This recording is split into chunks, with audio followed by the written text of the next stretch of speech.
The Alaska Airlines app checked my wife in for a 6:05 a.m. flight to Kona while my phone lay face up on our nightstand at 4:58 a.m., bright enough to cut the bedroom in half. The reservation showed a companion next to her name, someone listed as the Harmon, paid with my miles, and a card ending in numbers I recognized as ours. 8 minutes later, a Baku alert said a wire for $8,400 had been scheduled out of our joint account for 10:00 a.m., marked as a landlord deposit. The house hummed with the heated early cycle, and a crow barked somewhere beyond the curtains, and I stood there with the blue-white light in my palm, realizing my life was sprinting down a jet bridge without me. We bought our blue Craftsman on North 19th in Tacoma 5 years ago, the one with the lopsided hydrangeas and a porch that faces a maple large enough to make its own weather. I fix things for a living, which is a simple way of saying I run a small appliance repair outfit out of a service van and do part-time maintenance for a storage facility off South Tacoma way when their regular guy disappears into a fishing season. My work made me learn the city by its leaks and squeaks, which houses take water under their thresholds when the wind comes from the sound, which apartment complexes burn through thermostats every October, which landlords switch to cheaper dryer belts in January and then pay me twice by March. My wife, Lena, works nights as an ER nurse at Tacoma General, shifts that are supposed to be 12 hours and often become 15 when the red board fills and the charge nurse starts begging. We have one child, a son, 8 years old, living the way kids live when two parents are hustling, homework at the kitchen island, shin guards in the dish rack, library books in the weirdest places. Money has always been a conversation we have at the house more than with each other. 2 years ago, when my mother had a small heart attack and then a large affair because of the bills, we added her to our orbit. We took on a personal loan to photograph copies when Medicare lagged. Our son needed braces early because his teeth were fighting, and I promised him he would be glad later, even if right now he felt like a robot. Interest rates rose. The refinance we had dreamed of went into the drawer with the cranky instruction manuals. We were never destitute, just permanently late. Living like that is a constant math worksheet scribbled in the margins of your life. The first red flag, back when I still thought flags were decorative, arrived as a smell. They came home smelling like hotel soap and cedar instead of hospital and sweat. She said a patient had vomited on her scrubs and she grabbed something from the staff locker stash, which sounded real enough, and I let the story be the story. The second was her phone's lock screen changing to a 6-digit code I did not know after years of casually sharing devices, explained as a policy update from the hospital, which also sounded believable because hospitals are good at policy. The third was subtler. The Nest Hello doorbell on our porch, hardwired and reliable, blinked out at strange intervals that my brain wanted to match to the night she claimed she was charting at the Starbucks on 6th Ave because the hospital Wi-Fi was slow. I would pull up the timeline and see a polite gap of nothingness on the very night I heard our son say goodnight to her through a cracked bedroom door. When the Alaska percolated the room and the wire transfer email landed, my hands performed the species' typical tasks. I screenshotted everything, filed it to both cloud and local, and printed 2 copies because paper quiets panic. I logged into my mileage plan and saw the itinerary, seated core, window seat, and aisle seat next to it, both checked in from a device on our home network at 3:11 a.m. I called Baku and told the sleepy voice on the other end to freeze the wire. She asked for verification. I gave it. She put our account on a fraud hold to read me a case number FR-2000, 509-7000, 734 like a roll call. I moved $1,200 into a brand new personal checking account I had opened 2 months prior when a different hunch had driven me to the branch. I locked my miles behind a new password. I stood in the kitchen in bare feet while the coffee maker stuttered and realized I was already in motion, even if my heart had not caught up. A routine makes a person easy to lie to. My mornings follow a script: wake, coffee, pack our son's lunch, check the day's repair calls, drive past Stadium High and look out at the water for 7 seconds because I am sentimental that way. I packed a lunch and tucked in a note like I always do. I told our son that school pickup might be me or Nona that afternoon depending on a job, which was true enough in the way that makes children trust you. I wrote down 3 calls on my clipboard: a dryer not heating in Hilltop, a dishwasher stuck mid-cycle near Proctor, a fridge in Point Ruston that had decided it lived in the tropics. I grabbed my bag of tools and stepped into a day that refused to be ordinary. I do not snoop as a sport. I looked because the indicators started to rhyme. Our Baku app showed a handful of charges that did not match our normal rhythm: parking at WallyPark, tolls at impossible hours on SR 518, and 2 small purchases at a gas station in Sea-Tac at 3:12 a.m. and 4:02 a.m. The kind of receipts nobody examines until life depends on them. They're good to go. Portal, when I logged in, showed our plate crossing the 509 and the 518 ramps on nights when Lena claimed she was stuck in Triage. I noticed the car's mileage nudging higher than a nurse should need. My blue driver OVD Roman 2 dongle, the one I use to pull codes for customers' cars, logs trips when I forget to switch it off. I had a habit of Bluetooth connecting to our Subaru when the app was open. It showed the Subaru leaving our driveway at 2:41 a.m. 3 nights ago and parking near an airport garage at 3:05 a.m. The path drew a little blue snake on my phone. I stared at it in a work van and told myself that maybe she was dropping someone off or picking someone up. I felt my brain reaching for charity like a hand for a banister in the dark. The first place that gave me a straight line was the storage facility where I do maintenance hours. It sits squat behind a chain-link fence off South Tacoma Way, rows of orange doors, and a small office that smells like carpet cleaner and microwave popcorn. On a Friday when the office manager went home early, I walked my usual loop to check unit latches and prickly weeds through the fence. Units that belong to people I know in my personal life remain none of my business, but a unit number jumped out from a label on the office desk that I had seen earlier in the week, 214B, rented under a name that matched Lena's maiden name, payment auto-drafted on the 1st. I am not proud of how quickly my keyring found the master cylinder. Heavy can be a sin dressed like competence.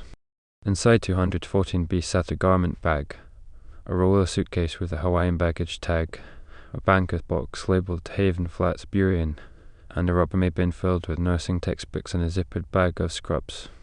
The banker's box contained a lease packet with 2 names printed at the top, Al Carter and Tyler Harmon, for a 1-bedroom at an apartment complex off Amman Boulevard advertised online as modern and quiet with controlled access. There were mail keys and a key fob, and a move-in checklist initialed 3 months ago. The lease address matched the destination of our scheduled $8,400 wire.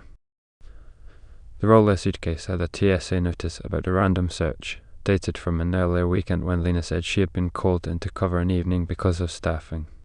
I took photos of everything. I closed the unit and retightened the latch so it would fill as I had found it. On my way out I saw my face in the convex security mirror and wondered when I had begun to look like a man people tell stories about. I told myself that there is always an explanation until there is not. I told myself I owed Lena the courtesy of hearing it in a kitchen rather than in a courtroom hallway. I also knew I needed more than my own hunches and more than my access to keyed spaces. I called Alaska and told them I wanted to remove companion boarding privileges from my account. The agent asked if I would like to file a misuse report, and I said yes, and she attached a note to my account with a ticket number. I called Haven Flats and left a bland message asking for a copy of the community's guest policy because I claimed to be helping a resident who had misplaced theirs. I drove to the school to pick up my son early because my hands needed to touch someone whose facts were simple. The school secretary knows me by face and plays gatekeeper with a kind of brisk, benevolent authority that reminds me of Triage. She asked me to sign the sign-out sheet. I signed. She scanned my driver's license the way she always does. She said that I had actually signed our son out yesterday at 1:40 p.m. as well, which surprised me because yesterday I had been under a dishwasher near Proctor, vase full of cheap stainless screws and lemon-scent rags. She slid the log toward me. My name appeared in my handwriting, except it wasn't, because I do not dot the I in my last name. The main office camera feed is not a secret. Its monitor sits on the wall everyone can see. The secretary glanced at the screen, then at me, then at the log again, and her face did something subtle that people in positions of quiet power learn to do. She printed me a still frame from the previous day. The man signing my name wore my grey hoodie and my baseball cap with my shop's logo. The body was mine from a distance until you saw the wrists. The camera grabbed the side angle, and a strand of brown hair slipped when the head bent to sign, hair too long for me, hair that belonged to my wife. The secretary did not say words. She handed me the printout and tapped the log. I thanked her in a way that sounded unlike a thank you. I buckled my son into the back seat and drove very cautiously home. If the storage unit was reveal 1, the primary school was reveal 2, and both said something simple even while my head begged for complexity. I stacked my evidence in a manila folder on our kitchen island, the airline itinerary, the wire confirmation and its freeze case number, the lease packet, the WallyPark charges, the toll logs, the school sign out still, the blue driver trip map. I wrote in block letters, because that is how I think when I am nervous, a list with squares to fill, call Baku Fraud Weekly, freeze joint card, open a separate card, move utilities to my name, document handoffs with our son, request Lena shift logs from Tacoma General, calendar every run to Sea-Tac. I set my house into checklist mode and told myself I could out-procedure the storm. Stress finds your body even when your brain says you are doing fine. 2 nights after the Alaska alert, I felt an electric feather under my sternum as I lay down. It was the kind of skip I had felt when I was 20 and drank too much coffee, a jitter that makes your Thanatos button whisper.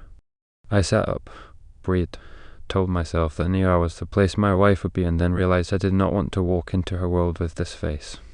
I did what men do when they want to prove something to themselves. I did 20 push-ups on the bedroom floor and told myself it was a muscle twitch. The next morning, an envelope from my life insurance carrier sat in the mailbox with a cheerful printing only money companies use. It thanked me for updating my beneficiary. I had not. The letter inside showed a change from my wife to a trust with a Tacoma P.O. box. The trust mailing address matched the one on the Havens flat packet for rent payment notices. I called the carrier and said the words you say when your signature isn't your signature.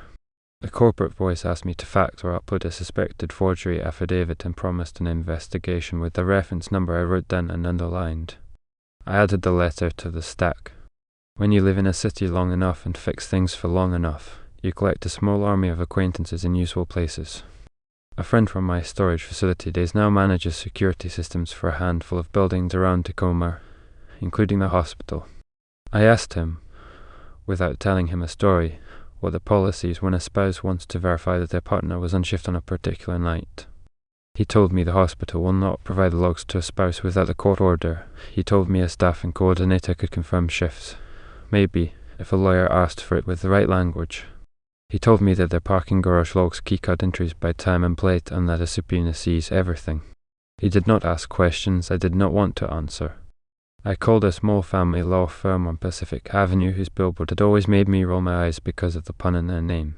The associate's voice was all patience and templates. He told me to come in. He told me to bring whatever I had. I had my public scene before I had my lawyer appointment because my father's 70th birthday fell on a Sunday and my mother had reserved a back room and naps. The room had wood paneling and framed black and white photos of Tacoma's past.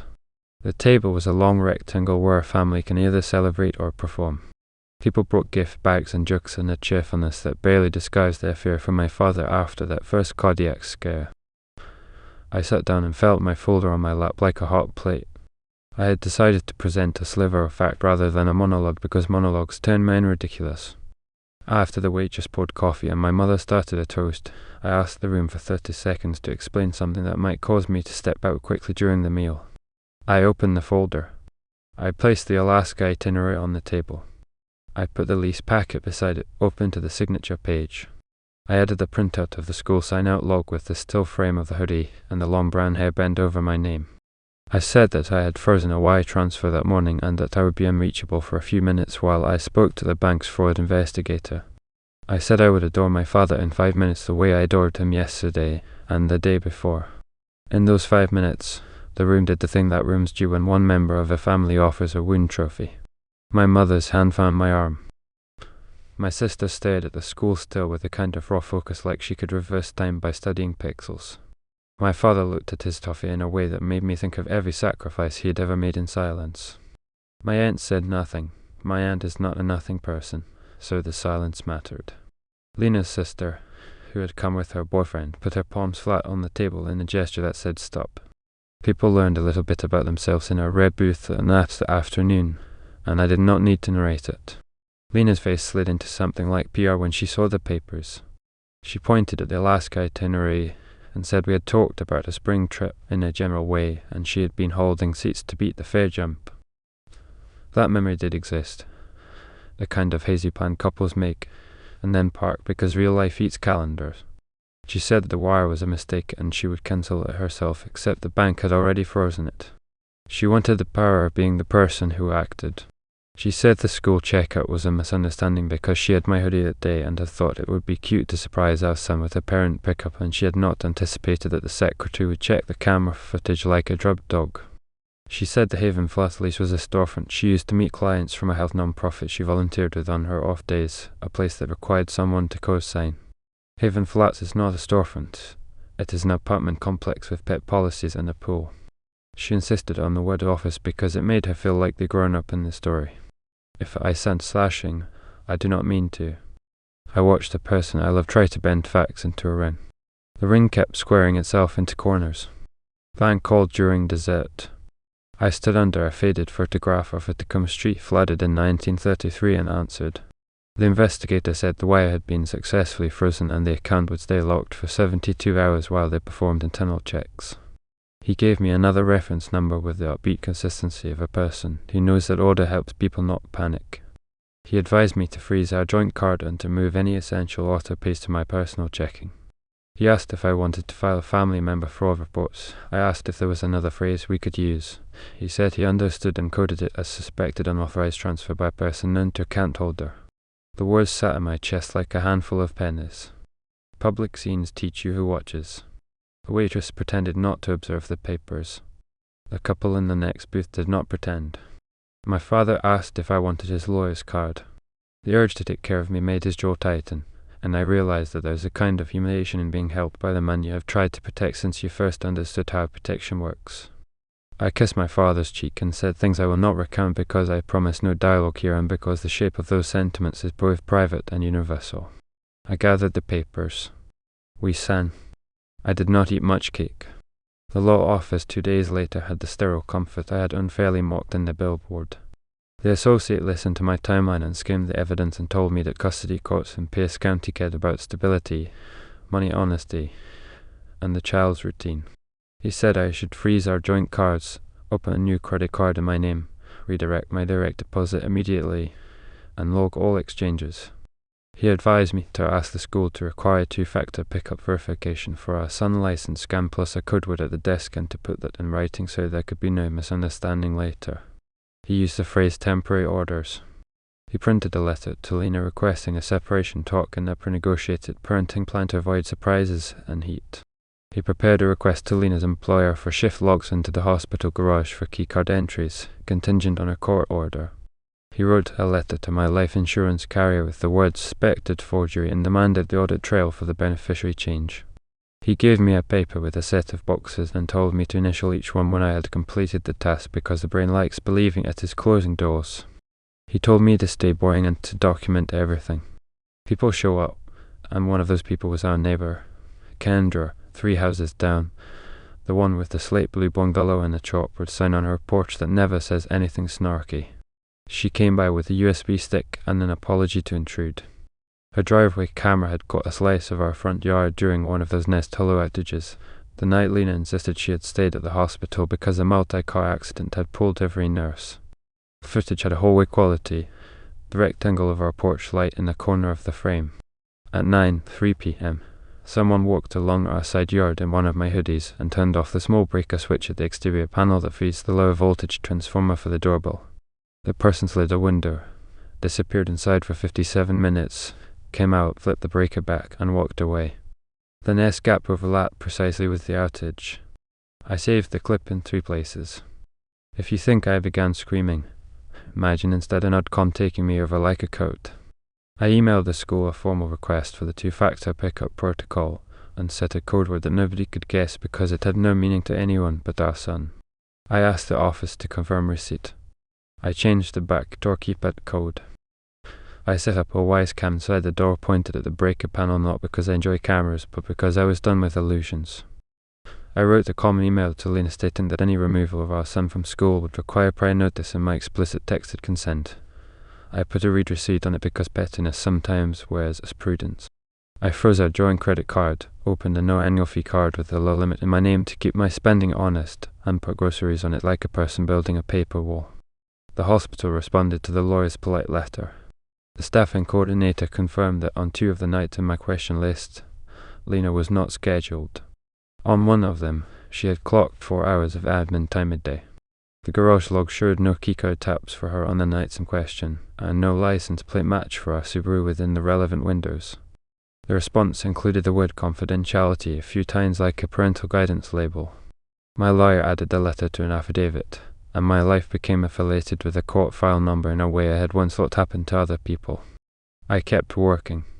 I replaced a bad heating element in a dryer and held up and nodded like a professional and left with a check made out to my company and sat in a van feeling like I had successfully faked being the person I am. The next reveal came from a place I have never liked, my own mailbox. A letter from a Washington State Health Care Authority thanked me for updating our household address for our son's Apple Health record. The new address matched Avon Flats. I called the number and waded through menus until a human voice asked me to verify my identity and then explained that the system had processed a change online using my secure access Washington login. I had not logged in. The person told me my account had been accessed from a device in Burien with a Comcast IP. They gave me a ticket number and told me to reset everything. I did the two-factor dance with the number in and put a printed copy of the letter in my stack. If it sounds like a small plot to you, it was not. It meant someone was preparing a paper trail that would make a custody argument later. Another envelope held a notice from CPS requesting a non-emergency conversation about a report regarding our son being left with a neighbour for 4 hours without a contact number while I was allegedly gone out of state for a weekend. I could prove otherwise because my business phone pinged towers all day and because I had taken my son to Ruston Way the weekend and had a time-stamped picture of him eating an ice cream with Auntie. Rainier being showy in the background. The CPS worker came to the house in a polite compact car and knocked like you knock when you understand that knocks scare people. She sat at our kitchen table, looked at my stack, glanced at my son's art tacked to the wall, and wrote careful notes. She asked if I felt safe. She asked if my son did. I said yes because Truth still had a bed in the house. She asked if there were any court orders she should be aware of. I told her the temporary motion hearing was scheduled for next week. She said this visit would likely be closed with no findings. She said she knew people who filed reports to gain leverage. She did not say my wife's name because she did not need to. I added the case number to my stack with the obsession of a man who has learned that numbers are the only language some people speak. The school year marched on because children require structure even when adults dissolve. I went to the PTA meeting because my son's class needed volunteers, and because I wanted to be seen as the person who shows up. The principal thanked the group and spoke about attendance, and I stood during the questions portion and asked her in a friendly voice to share with parents how the new two-factor pickup system would work because my family had requested it and I had heard other families might want the added layer. The principal explained the license scan and the code word in that cheerful, professional tone educators use when they preempt nonsense. A few parents clapped like it was a civic idea. One parent made a face that told me she thought I was paranoid. That public scene was not about calling anyone out, but people who knew me connected dots. After the meeting, the school secretary took me aside and said she had received 2 calls earlier that day from a person claiming to be me, who had asked to change our code word. She had not changed it. She had locked the attempt. I bought her a coffee card later because some people hold the rope in ways that never make the news. The Haven Flats call came back. The community manager emailed me a generic policy and then, 2 hours later, called my lawyer and left a message. When he returned the call with a magic sentence about an active court matter, the manager said their lease named 2 adults and a small dog named Dory. We do not own a dog. The manager said one adult had represented to the office that his partner was the child's parent and used my last name to fill in a blank on a form. The manager said they had received 3 noise complaints from neighbours about a child crying in the hallway. My lawyer asked for dates and times. The manager provided them. 2 of the dates overlapped with nights I had our son, which made the complaints either lies or borrowing someone else's child to write a scene. I had a thought I did not say aloud that would have made me a bad person even in my own mind. By the time the temporary order hearing arrived at the county city building, I had the calm of someone who had folded his shirts as tightly as they will grow. The judge's hair was perfect in the way that suggests long mornings. She read the filings and lifted an eyebrow at the Haven Flats lease and the school still frame in the staff and coordinator's letter. She set a temporary schedule that gave me weekdays and gave Lena weekends alternating with mine. She prohibited any unapproved removal of our son from school and wrote the code word in the order like an index entry. She froze our joint money instruments and told us to keep all recurring bills paid as they had been. She told us to enroll at a co-parenting class and to submit proof within 30 days. She spoke in a tone that made me respect her and hate the fact that we needed her. After the hearing, there is always the hallway. Lena stood with her sister and her mother and did that particular hospital posture, the one that says everything is fine because it has to be even when the numbers say otherwise. She told me later, in a conversation I will paraphrase simply, that she had not wanted to involve lawyers, that she had done the lease to give her friend a place to land, that the trip to Kona was a work-related training she had signed up for in case we wanted to stay extra days together like a surprise honeymoon we never got, that nothing was planned to hurt me on purpose. She insisted on her noble version of the other man's identity. She said the life insurance thing was an error she would fix. She said the CPS report had been filed because she genuinely thought I had left our son with the neighbour without contact info. I listened and thought of the wires and the miles and the garage logs and the dog named Dory. I felt my lungs do their work. I told her, in words quiet enough not to shame anyone, that I had opened a separate account and that any payment for household bills would be handled in writing. I handed her a copy of the temporary order. The hallway echoed. More weeks and more paper. The life insurance carrier completed their investigation and wrote that a digital signature had been used from an IP located at Haven Flats. They reversed the beneficiary change. They sent our account a fraud alert flag. Alaska froze companion passes on my account for 6 months after issuing a stern but polite email about misuse. They're good to go. Toll account sent me an itemized list of all crossings for our plate with dates, times, and gantries. I highlighted to the match nights Lena had sworn she had been in the ER. I taped those to the inside cabinet door with the backdoor code, not because I needed to see them each time I reached for the salt, but because there is something righteous about private archives. Lena called one week and asked if we could pause the legal work and meet with a pastor at a church she had been attending with her sister. I said that a pause would help with nothing and that I was not eager to volunteer our life onto anyone's sermon notes. She insisted on the idea that a neutral person could remind me to forgive. I told her I knew how to forgive. I said I would not unsee. I said the difference mattered. The pastor sent me an email anyway, quoting something about love needing boundaries. I appreciated the irony of receiving from a stranger exactly the concept my lawyer had already sold me for a retainer fee. There is a question that keeps circling like a plane in a hold pattern over Sea-Tac. Would you push forward with a felony forgery charge when the person is the mother of your child and the facts are copyable and the DA would likely file? Or would you let the temporary order and the financial freezes in the co-parenting class be the defense, keeping the criminal part in your pocket like a stone you could throw later if you absolutely had to? I picked the fence. People can call me weak. I call it practical. I will not have my son stand in a courtroom pew watching his mother in a defendant chair. I will not have my son taken from a waitress hand if it naps by someone with a badge because I wanted to clean a narrative. I am not noble. I am stubborn about certain pictures. The babysitter became the independent witness I did not know I would need until I needed her. She texted me after a Saturday with our son to say that the man who sometimes came by in a black Tacoma truck when Lena was there wore a lanyard from a travel nursing agency she had seen on TikTok and that his name tag had the same T, Harmon, as the Alaska itinerary. She said she had seen him drop a key fob on our kitchen island and then pick it up like his fingers were used to that motion. She said she had not wanted to get involved. She said she was telling me now because she had seen our son get more quiet in a way that sometimes in children is not shyness but rearrangement. I printed the text and added it to the folder, hating myself for needing a 20-year-old to make me feel less crazy. The co-parenting class was an online module that made us watch videos and answer questions about how not to use children as messengers, how to keep our voices calm, how to coordinate calendars through an app with audit trails the judges adore. We completed the modules and uploaded the certificates. We pretended to be co-adults on Sundays when handoffs happened in the parking lot of the Metropolitan Market on Proctor because the grocery store feels safer than a driveway.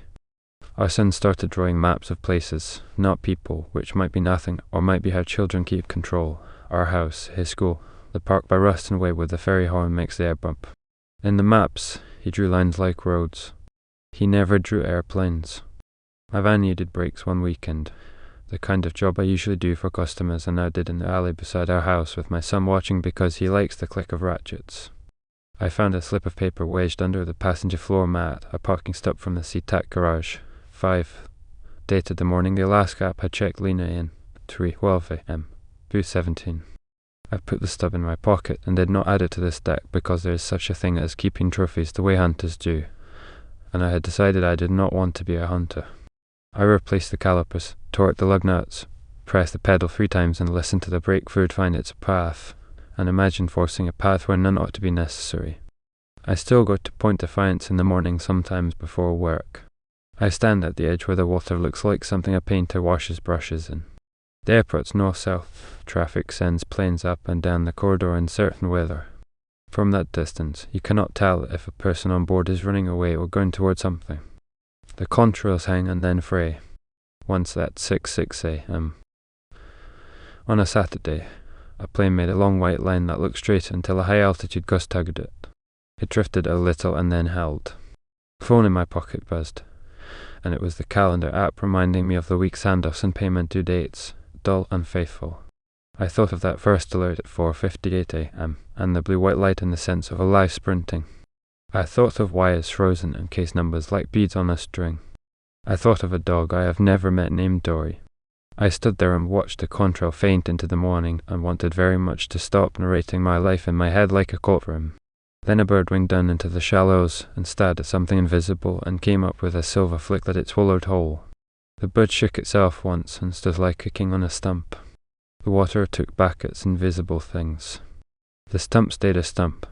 The map in my son's room, the one with the roads, has a new line lately, a small one between his room and the kitchen he drew with a ruler. He labelled it home in block letters. I taped it where I can see it in the morning when the coffee spits in the house hands. The tape is crooked but strong.